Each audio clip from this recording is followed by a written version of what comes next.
ricordo cosa abbiamo fatto oggi, è abbastanza difficile per i nomi.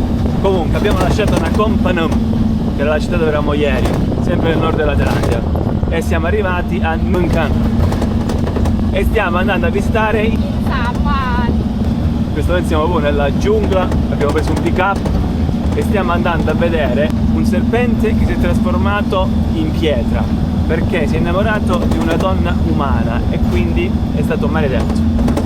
Quindi ci tocca fare questo giro col pick up e arrivare sopra in montagna. L'unica cosa che io devo stare attento, perché avendo preso la dengue l'anno scorso, devo stare attento alle zanzare. Pronti a vedere questo spettacolo?